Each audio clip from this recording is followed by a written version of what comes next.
नमस्कार, मैं आशीष। पूरे देश में स्वच्छता को लेकर जो अभियान चल रहा है उसमें सभी लोग बढ़ चढ़कर हिस्सा ले रहे हैं। बड़े बुजुर्गों के साथ बच्चे भी स्वच्छता के महत्व को समझने लगे हैं।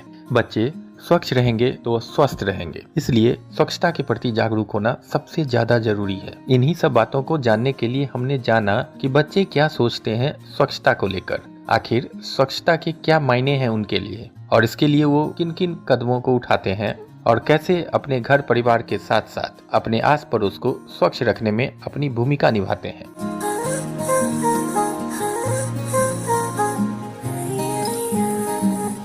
अभी मेरे साथ है शाश्वत द्विवेदी। शाश्वत, क्या चल रहा है अभी आजकल? पढ़ाई लिखाई कैसे चल रही है? मेरी पढ़ाई लिखाई बहुत अच्छी चल रही है और मैं क्लास 9 में हूँ। और आगे क्या बनना है? मुझे तो आगे डॉक्टर बनना है। पता है क्या क्या तैयारियां करनी पड़ती है? अभी तो मैं क्लास 9 का ही सिलेबस कर रहा हूँ और डॉक्टर बनने के लिए साइंस की स्ट्रीम चूज करनी होती है 10th में, और उसी के बाद नीट का एग्जाम देना होता है और उसके बाद अगर आप सेलेक्ट हो जाते हैं तो आप डॉक्टर के लिए रेडी है। डॉक्टर बनने का मन क्यों किया? डॉक्टर बनने का इसलिए मन किया कि जैसे हमारे डॉक्टर जो होते हैं वो भगवान के रूप में होते हैं। जैसे अगर किसी का जान बचाना हुआ तो भगवान के बाद हम डॉक्टर का ही दर्जा देते हैं, इसीलिए। साफ सफाई का भी ध्यान रखना बहुत ही ज्यादा जरूरी होता है। साफ सफाई को किस दृष्टि से देखते हो? साफ सफाई यानी स्वच्छता। स्वच्छता हमारे जीवन में बहुत ही महत्वपूर्ण शैली होती है। स्वच्छता का सीधा असर हमारे स्वास्थ्य पे पड़ता है, इसलिए हमें स्वच्छता को ऐसा कार्य नहीं समझना चाहिए कि हम इस कार्य को दबाव में कर रहे हैं। ये हमारे स्वास्थ्य पर ही निर्भर करता है और स्वास्थ्य हमारे 2 तरीके के हो सकते हैं, जैसे कि शारीरिक स्वास्थ्य और मानसिक स्वास्थ्य। जैसे हमारे जीवन में स्वच्छता सिर्फ एक शब्द नहीं होना चाहिए, एक जीवन शैली होना चाहिए।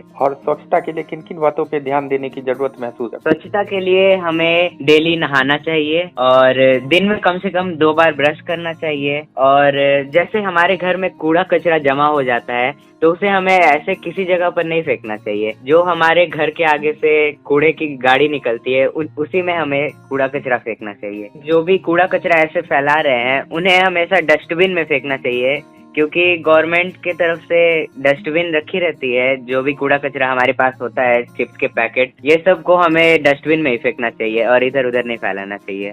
और हमें ब्रश भी करना चाहिए 2 बार। जब हम लोग सोकर उठते हैं उस समय 1 बार ब्रश कर लेना चाहिए और सोने से पहले भी 1 बार ब्रश कर लेना चाहिए कि हमारे दांत में कोई कीड़े ना लगे। और नाखून भी काटना चाहिए, क्योंकि नाखून में जो गंदगी हो जाती है उससे अगर हम लोग खाना खाते समय वो हमारे मुंह में भी जा सकता है और इससे हमारा स्वास्थ्य भी बिगड़ सकता है, इसलिए नाखून भी हमें काटना चाहिए। और घर में हाथ बटाते हो साफ सफाई में? हाँ, जैसे मम्मी झाड़ू लगा देती है तो हम लोग भी झाड़ू मार देते हैं। और घर में कौन कौन है? घर में मेरे पापा है, मम्मी है, हम है और मेरा छोटा भाई है। छोटा भाई स्वच्छता में कितना तुम्हारा साथ देता है? वो मेरा साथ नहीं, खुद का ही साफ कर लेता है स्वच्छता में। जैसे वो जिसका भी उतना कॉपी किताब रहता है वो अपना साफ करके रख लेता है और मम्मी से भी वो सीखता है कि कैसे डेली झाड़ू लगाना चाहिए, पोछा लगाना चाहिए।